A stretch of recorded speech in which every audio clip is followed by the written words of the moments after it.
Welcome back to the Triple Cross podcast. We're coming at you with a quick video today because we believe this is kind of an important point of discussion. This is a recent event we want to discuss. We have a couple unique perspectives on the incident at hand here.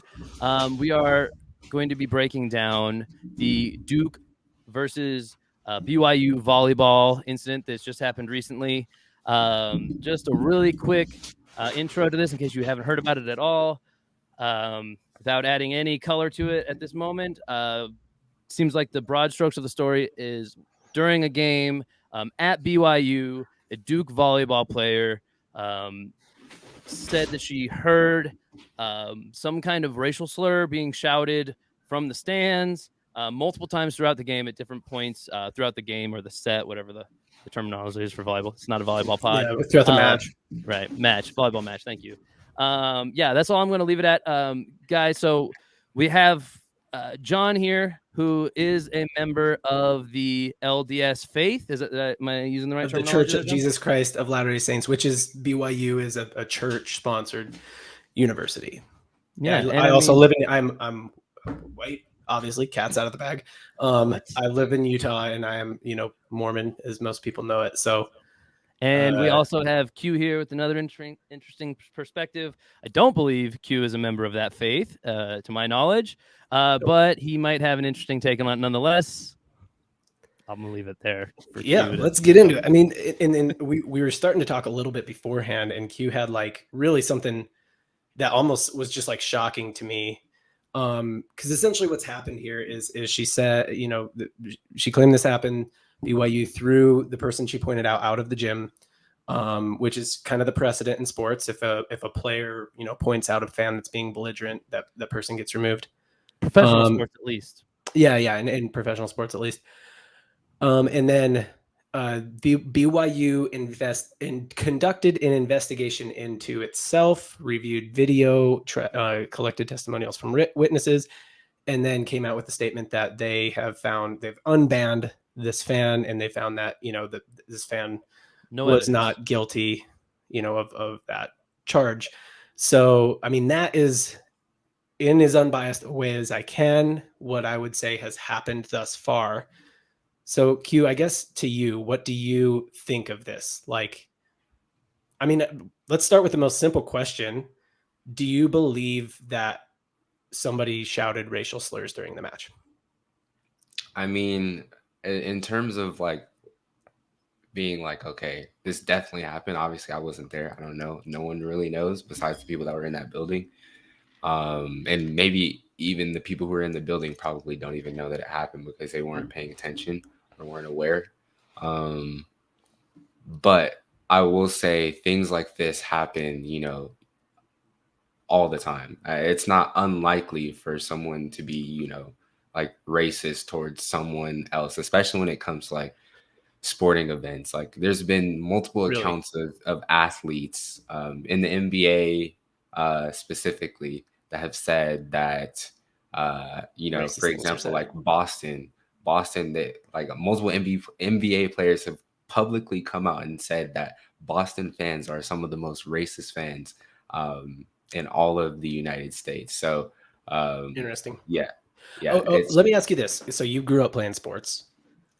Have you experienced racial slurs while on the court, field, wherever? A court is the easiest place to hear it. And I know you played basketball, probably, played AAU, played high school ball. Do you experience racism while on the court, racial slurs while on the court? Now, given geographically you grew up in LA, so maybe that has something to do with it. I don't know. But yeah, have you actually experienced this? And I'm not saying it doesn't happen if you haven't. I'm asking. On the court, no. Any field of play. No, not on the court. I would say that. But yeah, the demographic for me is definitely different from where I grew up. So it's kind of minority fate, focus, I guess. In the area that I grew up in. So yeah, not really on the court at all, actually. I mean, you said something before the show it was really surprising to me, and that you said this kind of stuff happens all the time. And I'm not necessarily saying it doesn't happen all the time, but I think that to me, as I don't know, it's not like we go to school to learn how to be our ethnicity, right? Like it's not like there's like a white person school, right? But like to me, like the way that I was raised and the way that most of the people I know who are white were raised is like, you do not use racial slurs. Like it is like, especially certain ones, there's almost like a visceral reaction that I have when I hear other white people say them. Yeah. And I think that's what, the people who are kind of apologists for BYU or believe that it didn't happen or whatever, are saying is that like, it just feels really hard for them to believe, but very few of them are not white, at least from what I've seen on Twitter. It seems like, most people who are black feel like, yeah, I mean, it happened. Like, is that and that's what I'm wondering. Is that the experience that you like have in the world that like, oh yeah, like that's not hard to believe that something like that happened at all? Yeah, it's actually really, really crazy because like obviously, growing up in LA, and just like looking at that demographic and then moving to Arizona to go to ASU, I kind of, got a huge like culture shock, moving out here because, obviously I just wasn't so used to being around so many white people. And there's like a lot of white people in Arizona.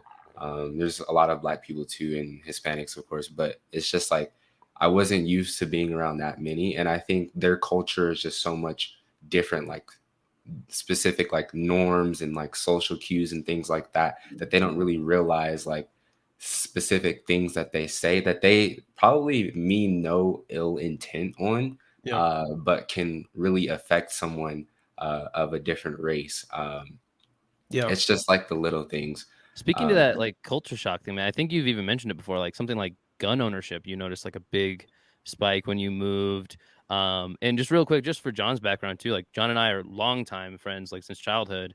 And John and I both are from Idaho. Like It's mostly white. as we're talking about demographics, like you might assume that this kind of thing could happen more often there. But I would echo what John said too, that it's like this even in a place that you might consider that the case.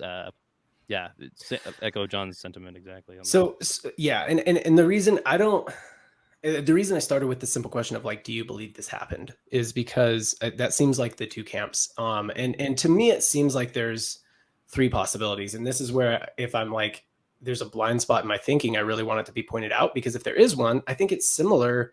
It's a similar blind spot that many of the people who don't believe it happened have. I think there's three possibilities. One, totally happened. She definitely heard it, and it was that person. And BYU's investigation was just inadequate. Like they investigated them, and that's what most people say. Like, oh yeah, we investigated ourselves and we found ourselves not guilty, right? Like obviously. So, and so BYU's just essentially sweeping it under the rug. That's possibility number one. Possibility number two is that it did happen. She did hear it. So I'll say four possibilities. It did happen. She did hear it. It wasn't that individual. Possibility number three is that she misheard, right? Like she's not making it up. She's not lying. She just, didn't hear what she thinks she heard, or she didn't, whatever. Possibility number four is that she's just making it up.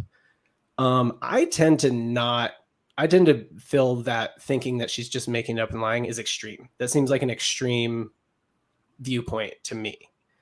But yeah, I guess, I don't know. Do you have like a stance on this, Q? And because my stance naturally, I'll be honest about this, and maybe this like is just a little like a little bit of a reflection of my upbringing or of my experience in life.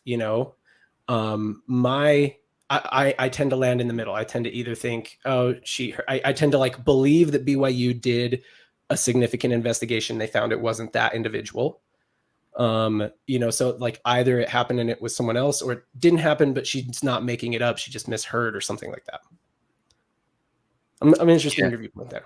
Yeah. Yeah, it's like you said, it's very extreme for her, I feel, in this situation. Like for what reason, does she have to like make something like this up?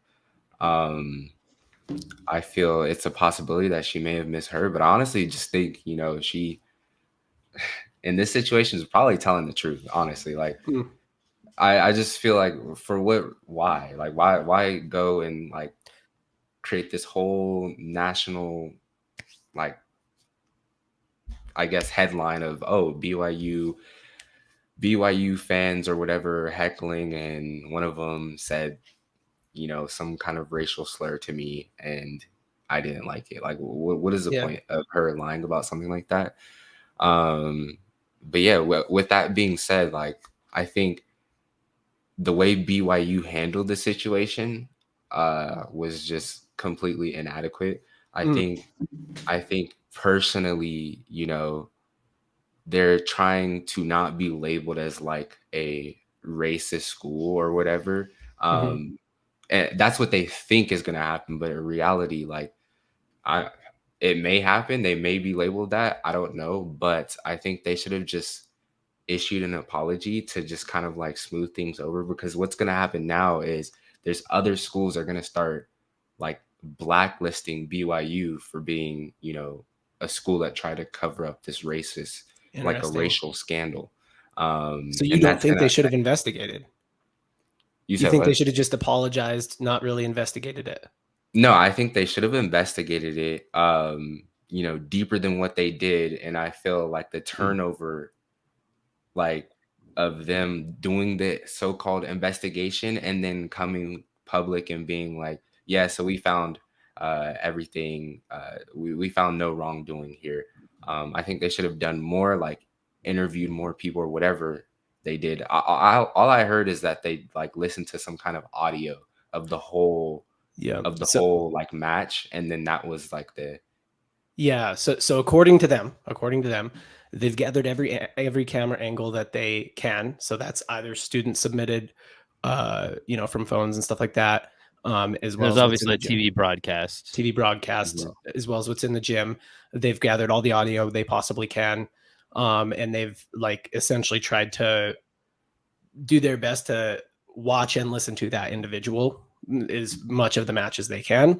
And they've also did, I think, around, according to them, 50 interviews of students that were surrounding that individual. So I think what they're trying to say is like, we've gone as deep into this as we possibly can, and but at the same time, I'm like, I think anytime it doesn't matter how deep you go, anytime you investigate yourself, there's skepticism, right? Like whether Yeah. whether it's warranted or not, like investigating yourself elicits skepticism. So what do you do there if you're BYU? Like, you call in an outside, thing to investigate? I just, it's a strange thing. Like, cause it's like, yeah, I'm not the person, cause I think that there's a damaging effect.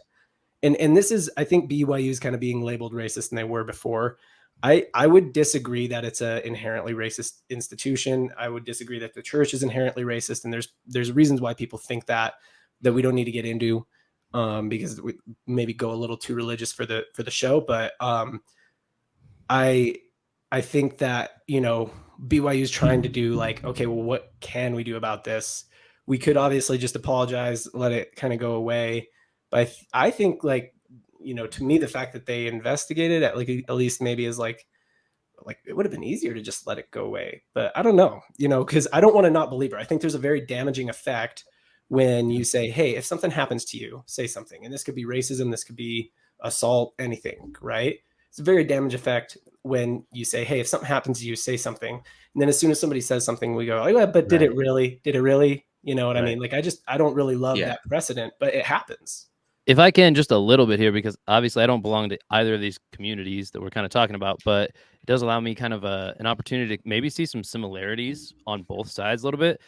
The only way I can think that would probably be an accurate statement, no matter what actually happened and what's going to happen in the future, is there's some bias at play, Yeah. probably no matter what happened, whether it's bias, you know, based off of what actually happened, there's bias at play one way or the other. Either there's bias against like a young, like African American woman who is being shouted at by people in the stands, which would obviously include bias, or there might be a little bias in the assumption when when we don't have, of course, only gathered by BYU, but there's not tangible evidence to point at that this happened. There could be bias towards like the LDS, like the Church of Latter-day Saints community Hmm. as well. I could see it going either way here. It's easy to say like you need concrete proof, But to John's point too, I mean, you can't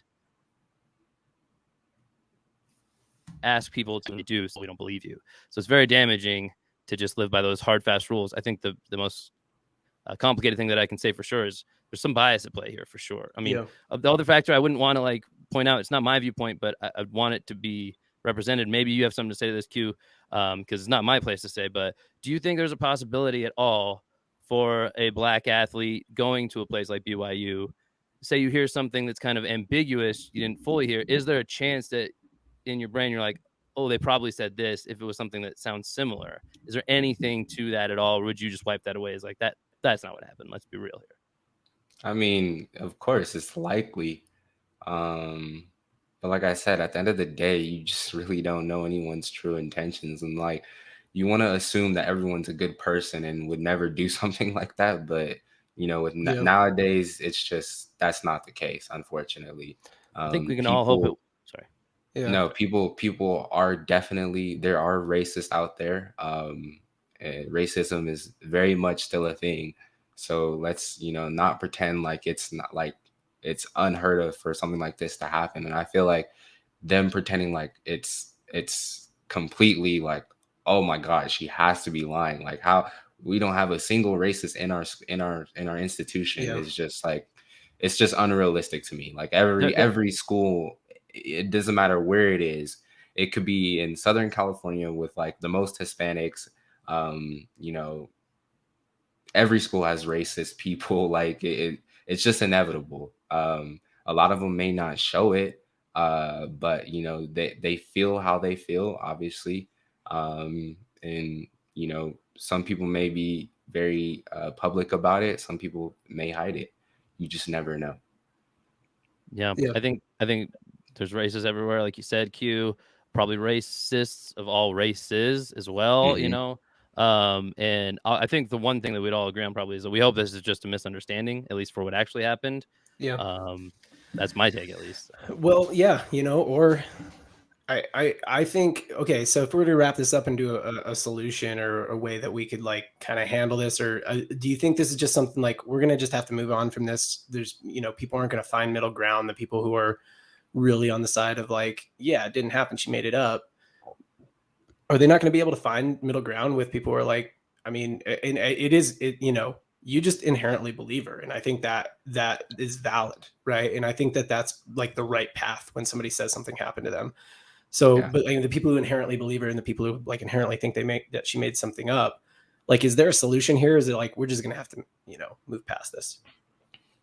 Yeah, I think the solution, and this is going back to like what I was saying earlier, I think BYU just completely mishandled the situation because now people are kind of like labeling her as like the one who is lying about the situation. And that's very, very bad. Like that's like such a bad, it's bad for like, you know, just like society in general. You think, you know, just people in general, like saying, or even coming out public about, you know, some kind of, I don't know, something that they've experienced, and then people making them out to be a liar. So then next time they're not going to want to come out public with like that said thing. So I think they kind of, you know, mishandled the situation. I think they should have did an internal investigation and handled it internally and a little bit more privately. Like whatever they decided to do, they should have done it, you know, privately, and not publicly, because now she's being made out to be a liar. Agreed. And also, like I was saying earlier, like now other schools are now boycotting BYU. Like I think both sides are suffering. That has happened before, by the way, as well in the 70s. Yeah. So yeah, like you said, it's happened before, but it's just not good. Like it's not a good look. And they just really need to figure it out. I agree. And if I think, you know, I'm not necessarily against BYU doing an investigation. I'm not even against BYU exonerating the individual that was pointed out, right? If they're like, look, we were not able to find, I mean, because they've given him a lifetime ban, right?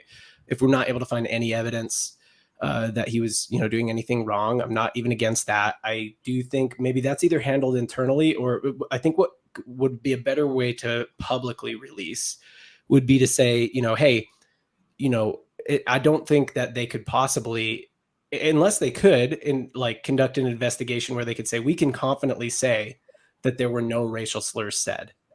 Right. Like what they did instead is they said they released it and they said, we investigated this individual. We found no evidence this individual said anything, said any racial slurs. But that doesn't mean it didn't happen. But like, since they focused on, here was our investigation, this is what we found. Like, I think a better way to go about it would have been to say, hey, we've not been able to find anything that, we've not been able to find evidence that there was no racial slurs, right? Like, we've not been able to find evidence that she made anything up, right? Like, that would be, unless they, were right. Like, and that's probably, instead of focusing on like, oh, what she said happened, didn't happen, now she's a liar. But the flip side of that, maybe they said inside the article, but wasn't the headline, was like, this doesn't mean it didn't happen. It just means that we haven't been able to find that this individual did it, right?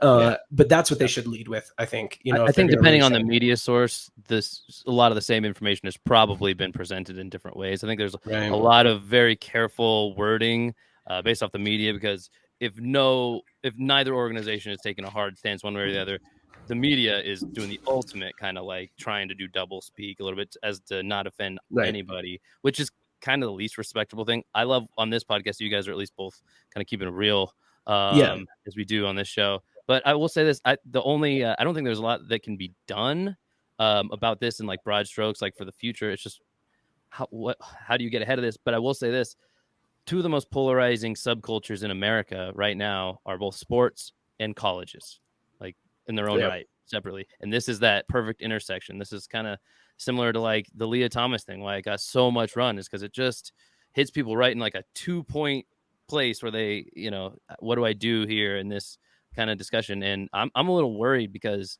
like you said at the top of this, John, like it's precedent for like professional sports with this kind of event, and more and more of those types of one-off events that aren't usual are happening in colleges now, and it just feels like, for whatever reason, not based on one party or the other, feels like that's a trend that's ramping up more than anything. And I hope we don't see more and more of this, like, social issues popping up in college campuses, because Lord knows they got too many as it is, like in almost every college campus across America. Yep. Yeah. Well, Q, I appreciate you getting on and talking to me about this. We wanted to do it because we have the unique perspectives of myself, who's like really close to this, right? I've been to games at BYU. I've been to a lot of games at BYU. I live inside the state of Utah. I'm essentially a very adjacent.